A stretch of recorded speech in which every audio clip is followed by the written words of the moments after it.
Buddy, how's it going? Sorry about that. I got a little froggy there. Okay, so a couple of things. I've been making some pretty critical mistakes. Oh no.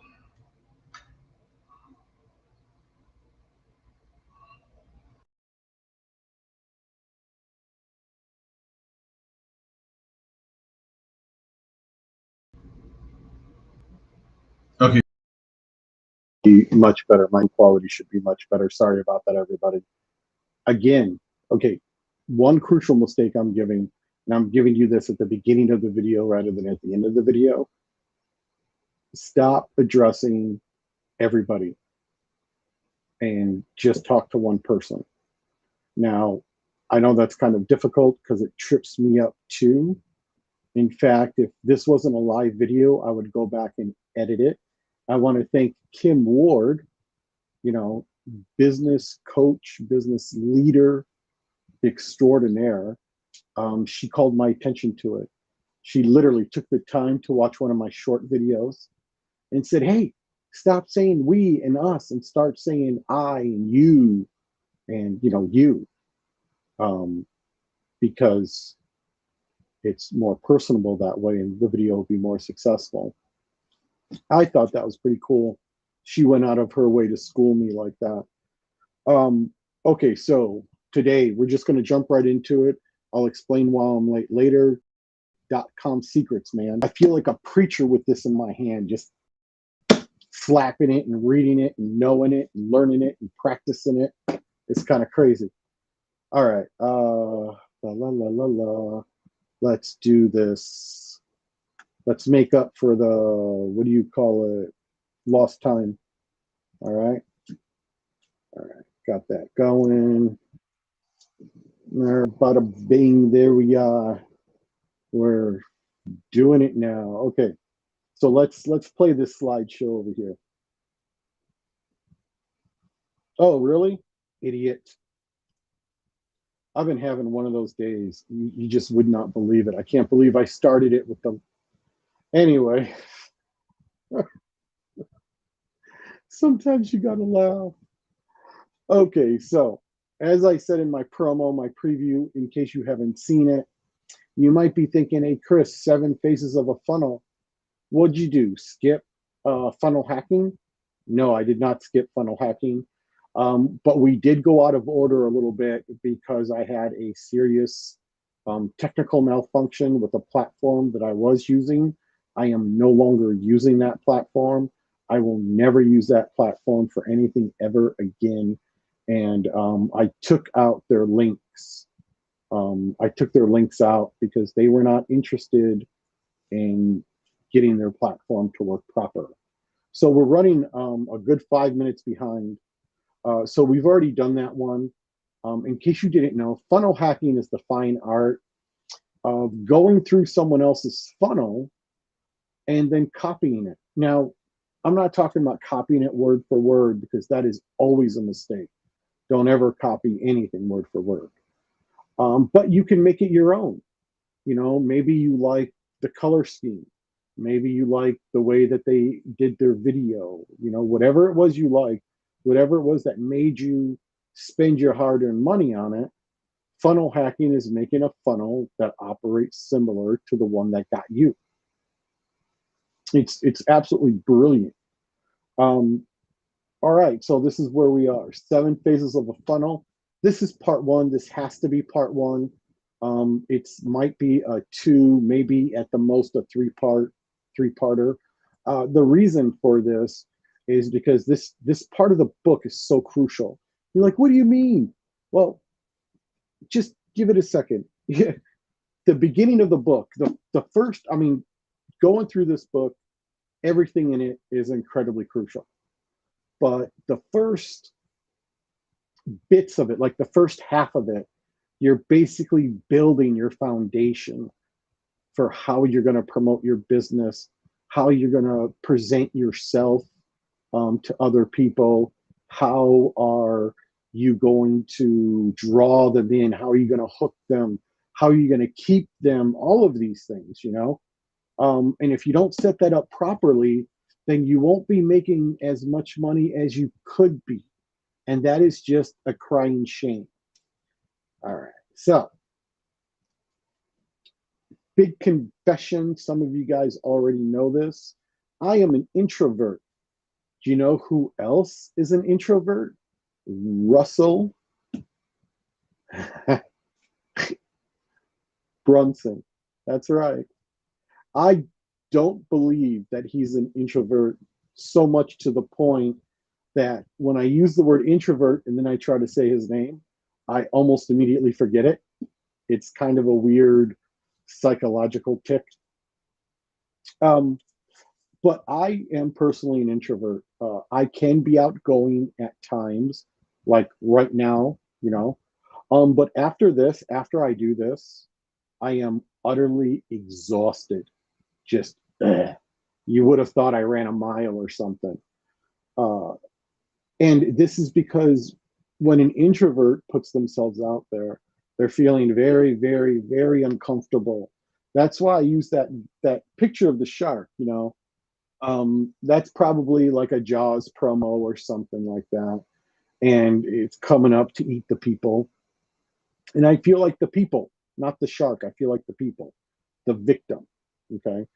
Um, you know, now the funny thing is, Russell talks about himself and he shares a story about his past about GNC, the General Nutrition Centers. That's what GNC stands for.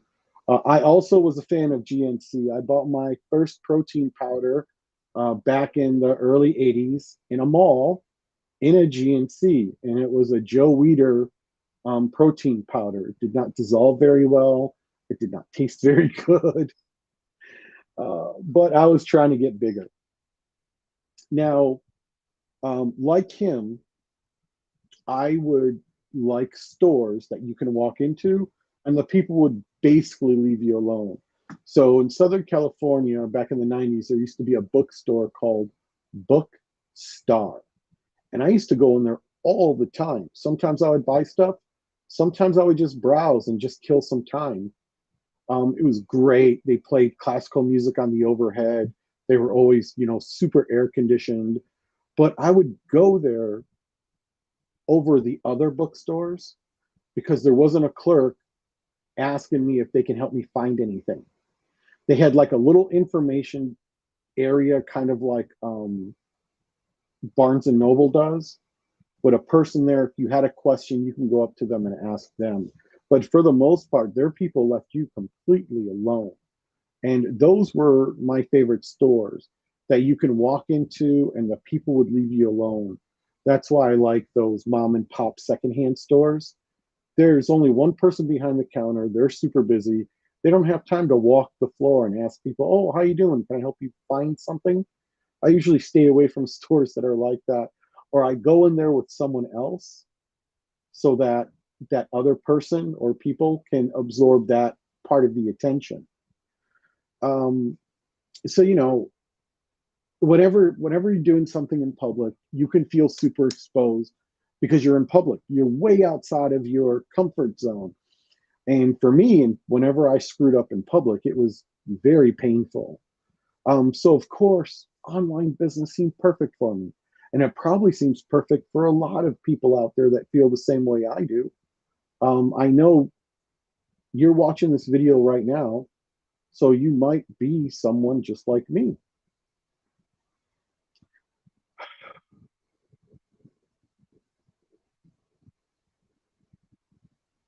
Okay, but even though we chose an online business, it doesn't exempt us from having to deal with people.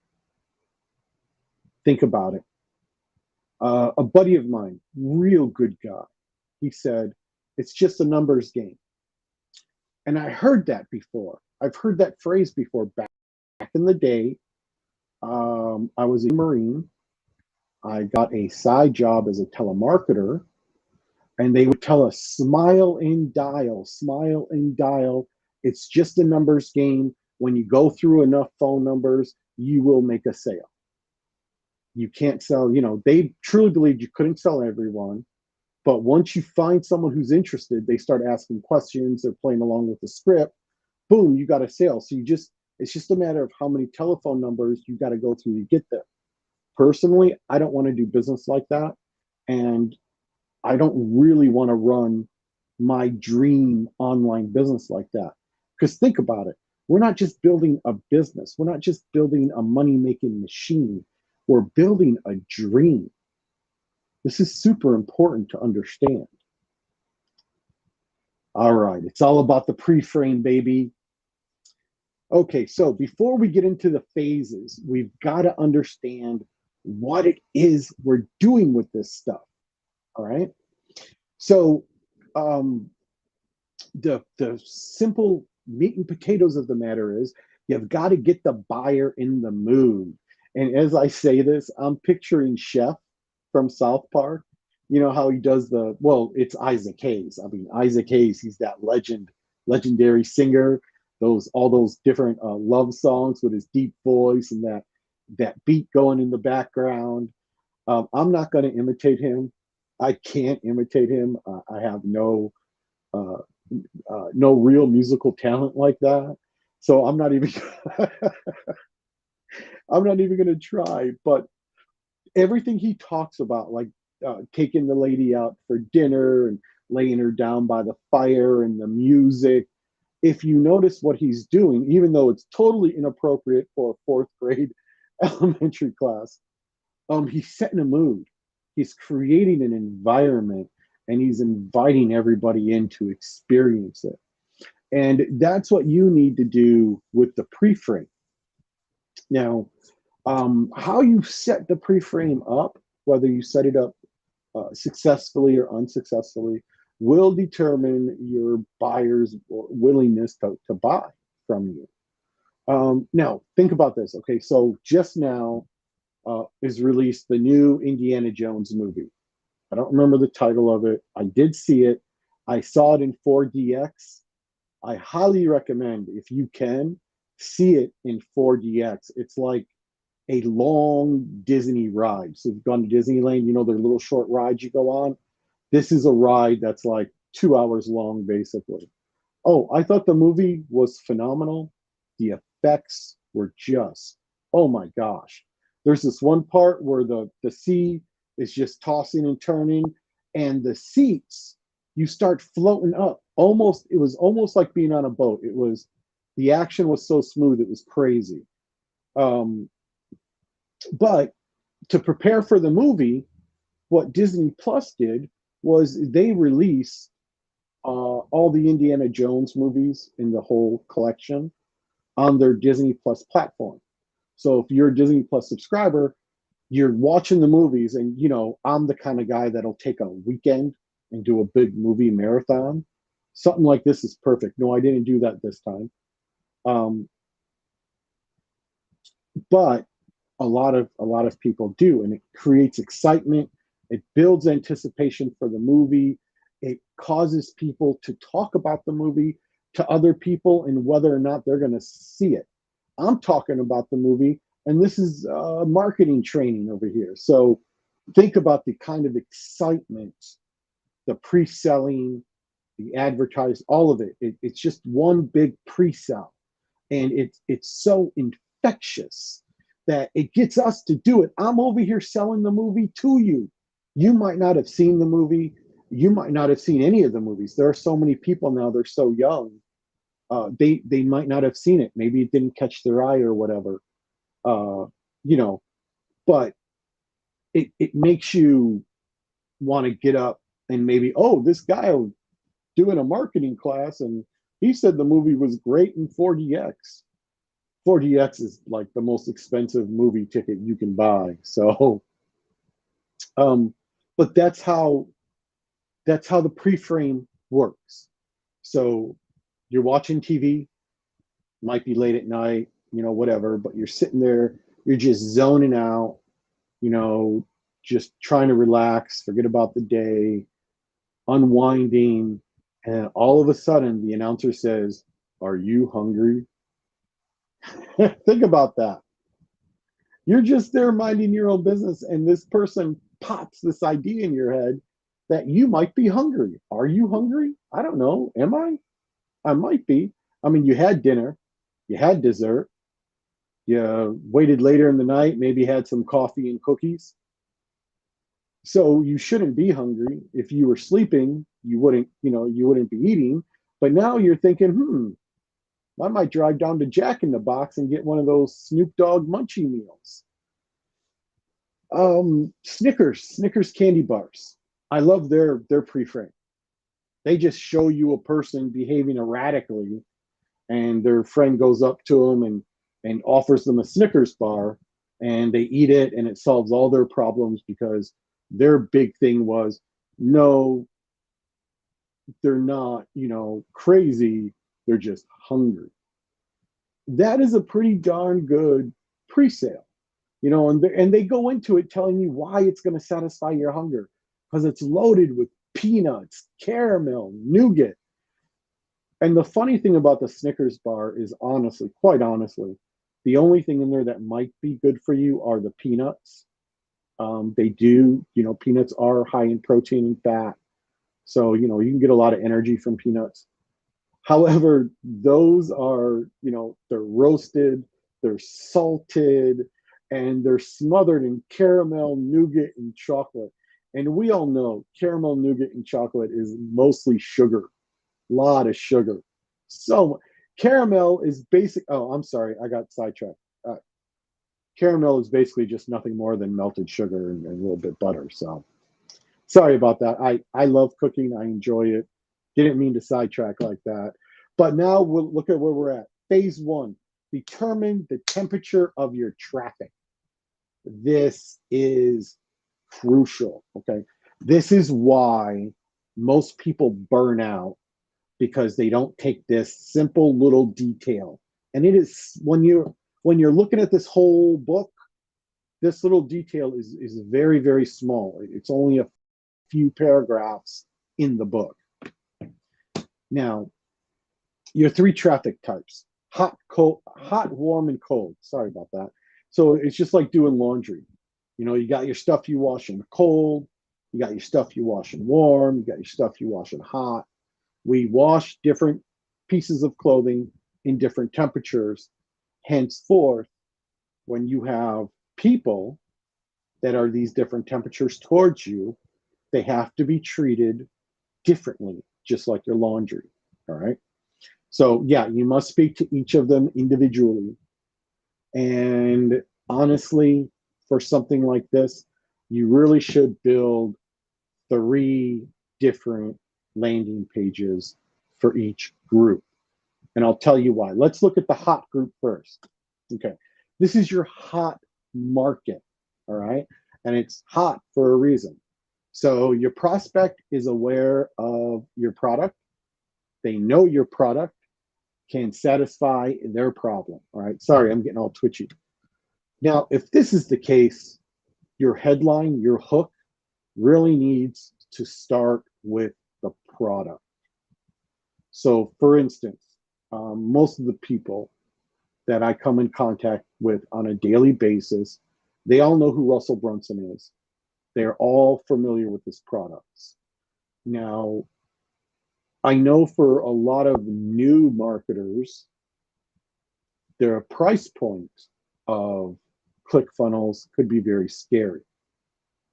So I'm not even going to talk about ClickFunnels, the application, the platform, nothing like that. But I love talking about Russell's books. They're excellent. They're super inexpensive. Well, I mean, basically they're free. You just have to pay for shipping and handling. Okay. So they're really inexpensive. He also sells them, not only the hardcover books, but he also has them in audio format, which I highly recommend because you can get some good training on the go. But so we all know the book. So I would say, .com secrets, mastering these secrets will significantly increase your bottom line month after month. That's the hook. That's what draws them in. Now, I don't consider myself an expert at copywriting. So I'm not saying use my copy. I'm just using an example to illustrate the lesson. That's all I'm doing. I do not consider myself a good copywriter, especially after not dealing with, but coming in contact with people who are actual published writers. They've actually been published in physical books, not just online electronic books. I'm talking physical books. All right. So Kim Ward comes to mind. She's a published author. And also my other friend, David Smith. He is also a published author. And when they write, I'll throw ideas at them and they'll regurgitate that idea back to me, but with just far superior copy. It's amazing. And just, I'm never going to give up. I'm always going to be trying and trying and trying. But the minute I can afford it, you better believe I'm going to hire a copywriter to write my future copy. Now, a lot of people say, well, there's AI. There's AI. I use AI. I love AI. Okay. I don't have anything against AI. I used to 4 months ago, but recently within the last, I'd have to say about 45 days, I've come to recognize the superior benefit of having AI help you. So, it's there for you in case you want to use it, but I wouldn't rely on it for copy. Nothing, and I mean nothing, can replace a person that really knows how to write good copy. And you know who these people are because, number one, they've already been published in something real. And number two, you can hear the people who use them, the people who are hiring them, who, they rave about them. So there you go. Okay. So your hot market is the easiest market to deal with because they're aware that your product can solve their problem. All right. Warm market. Your prospect is not aware of your product. They are aware of the desire to solve their problem. Your headline needs to start with the desire. So I would start with, something like tired of struggling. Would you like to make more money? Here you go. No, not that. That sucks. So they want to make more money. They're tired of struggling, that type of thing. I would basically do something like,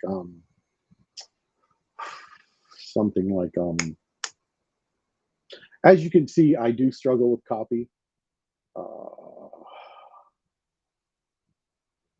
Yeah. So their desires, they want to make more money. So you need a headline to hook them to start with the desire. Oh, here we go. Okay. I know what's stopping you from making more money. You can't get enough good traffic. Simple. That's what kills everyone. They're not getting enough good traffic. That's why we're here. That's why we study this. And we're not just studying it, we're also practicing it. We're doing what we learn and we're changing things to conform with the lessons that we're learning so that we do actually improve and make more money. All right, cold market. This is going to run a little bit longer, so just bear with me, guys. Cold market. Your prospect has no clue that they are in any need. They are concerned with the general problem. The headline should start with the problem and crystallize into the general need, or transform, or metamorphose into the general need, or the specific need. So the problem, right? How to make more money, how to make money online, how to make any sales online. No, they don't even need to know. Oh, here you go. Okay. So general problem, no clue there, need, concerned with the general, start with the problem and goes into the specific need. So the problem is, ever notice how you don't seem to have enough money to do what you want? Maybe an online business is the cure for you. Something along those lines. And if because all the good writers say this, all good writing is rewriting. And I will sit down with my notebook and just write the headline. over and over and over and over again until I get a good one. You know, and I'm like, oh, this one's good. I'm excited about this. All right. So this is critical. Can't stress how important this is. You need to know where your prospect is at the time they hit your landing page. That's why, remember in the beginning, I said you might want to have 3 different landing pages, one for each. This is why. If your prospect knows who you are and what you sell, then they are hot traffic. Even though your prospect does not know you, as long as they are aware of other potential solutions, they are warm traffic. And you just need to make them aware of your solution to their problems. So remember before I was talking about ClickFunnels and how much money it costs? Well, the exact juxtaposition of that would be LeadsLeap. So everyone's aware that ClickFunnels exists, but they may not be aware of LeadsLeap because they do similar things. There are a lot of differences between the two, but they do accomplish similar things. So just kind of keep that in the back of your head. So that's where your warm traffic is. They already know of a solution, but for whatever reason, it costs too much money. The learning curve is too steep. You know, for whatever reason, they've stayed away from it, but they know they will need it. They eventually need it. It would make their life a lot easier if they had it. Boom, warm market. You've got the solution. They might just jump on board with that. Cold traffic can be the trickiest because they are aware of their problem, but unaware of any potential solutions. This group will take the most time. They're the hardest to sell to. So think about this, okay? They can't to have any extra money to go out with their friends, to do as a family. They always have to rely on someone else for the extras in their life, that type of thing. So they're experiencing a problem, but they're not aware of any solutions for themselves. This is your cold traffic. Okay, it's huge. Now, unfortunately, the cold traffic pool is the largest pool of traffic, but it will be the hardest to convert. Okay, you got to set up the pre-frame bridge. Remember when we were talking about pre-framing, Indiana Jones, that whole thing? Okay, so a bridge is basically the page that is in between where your prospect is and where you would like them to be. You will set up different pre-frame bridge, which is just a page, for each type of prospect group. All right. So I would have one bridge for social media. I would have, now when I say social media, I mean my posts to my timeline or my post in my group. That's where my hot market will basically be living. Same email subscriber list, that type of thing. Okay.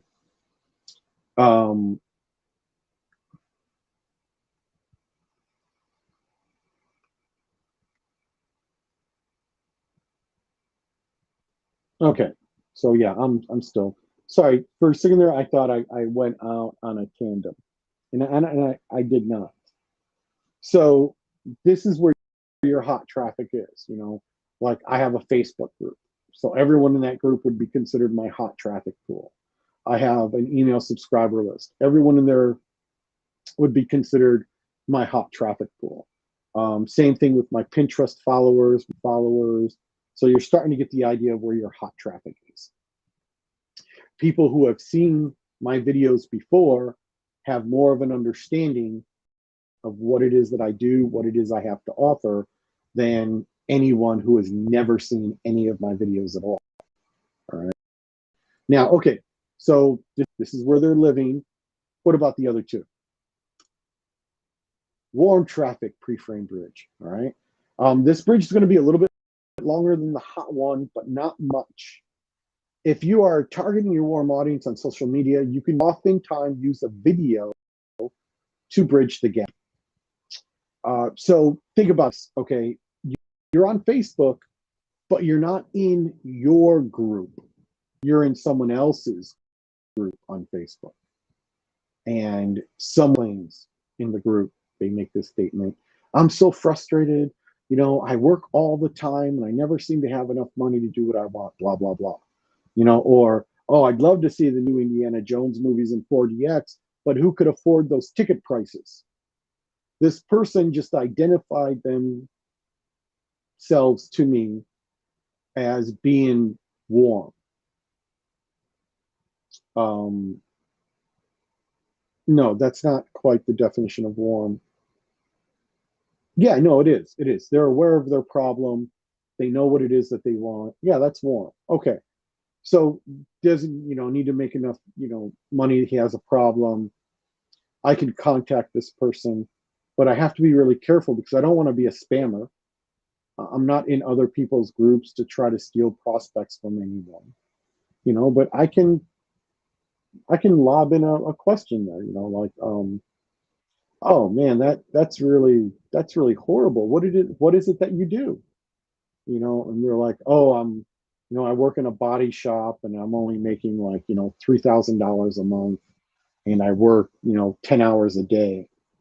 And you working in a body shop fixing cars like that, that's hard, laborious work.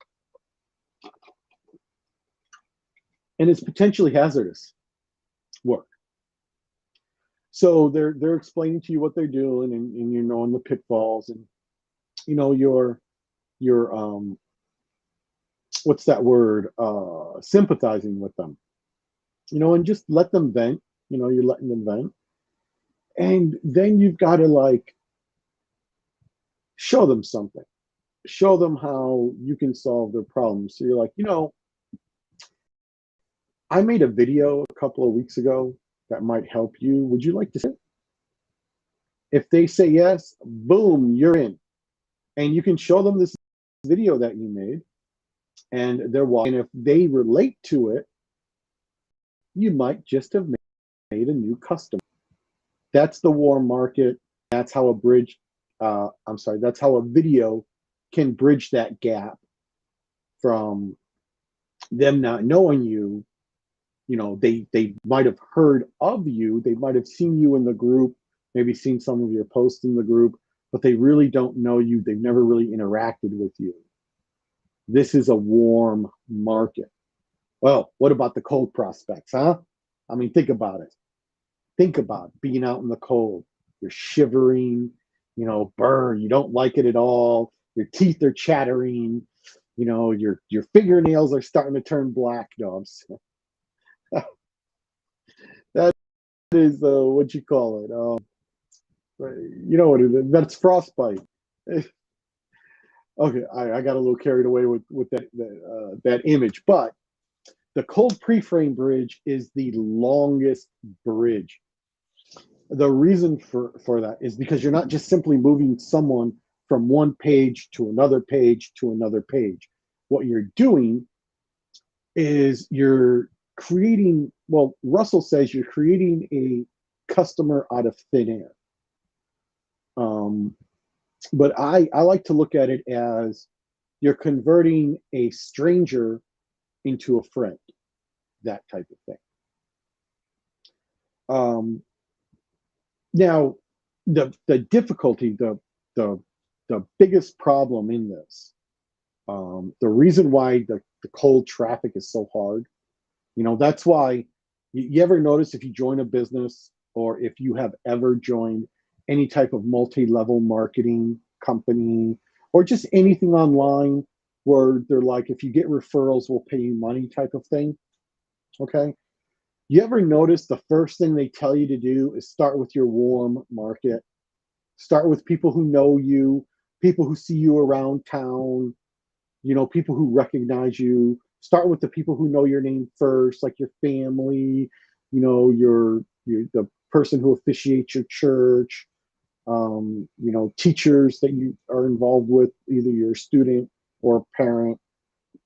things like that. The reason why they do that is because the cold market, trying to talk to strangers and get them to know you and like you and trust you enough that they're going to buy something that you offer. This is the thing in the world to do. But if you're good at it, you will be wealthy. It's that simple. You go to any Fortune 500 corporation and you will often find the highest paid people in the company, not the CEO, not the chairman of the board, not the vice president of whatever. It's normally their best sales people paid on commission. In any company, those are the people who make the most money.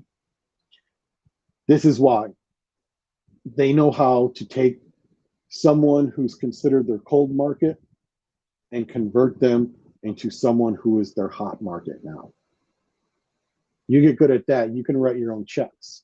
I'm working on that now, and I'm getting a little bit better every single day.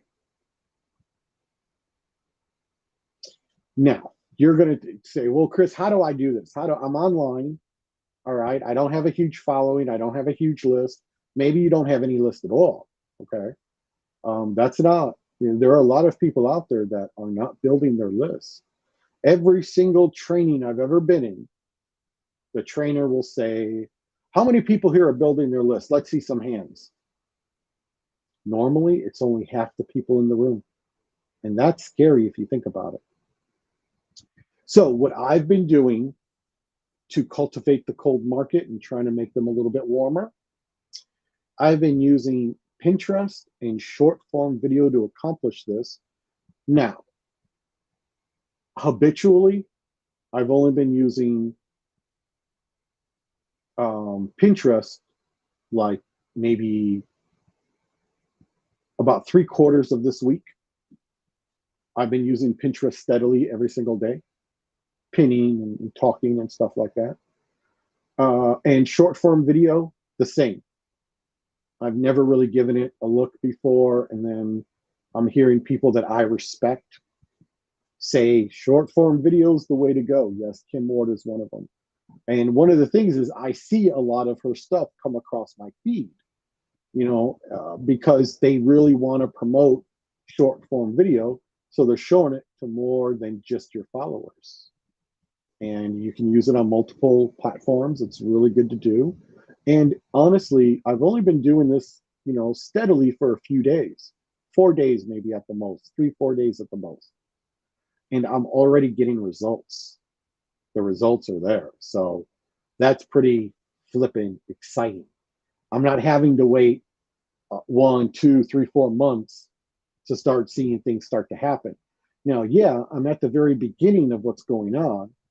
So everything's kind of just trickling in, but it trickles. So the more I do, the more time that goes on that I do this habitually, the more successful I will be. If you do the same thing, you will also be successful.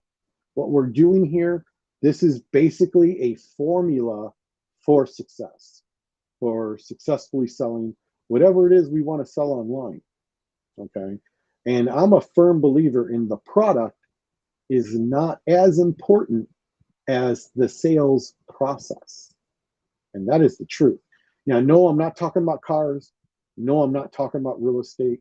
No, I'm not talking about securities. I understand those take very specialized knowledge. However, along with that specialized knowledge, if they really know how to sell, if they know this process, they will be infinitely more successful. But hey, you don't have to take my word for it. Just go through my videos, follow the steps, and you'll see it. All right.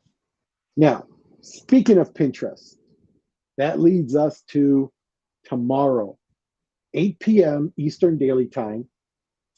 I'm going to be doing Pinterest, the magical traffic machine. Because so far to me, Pinterest has been just that, a magical traffic machine. I am getting leads, subscribers and people to talk to just from Pinterest alone. And this is just organic. I have not made any ads or promoted it at all. This is just organic from within Pinterest. So if you really, I mean, you seriously want to stop your traffic pain point, Pinterest is where you want to be. Number one, it's not a social platform, it's a search engine. And number two,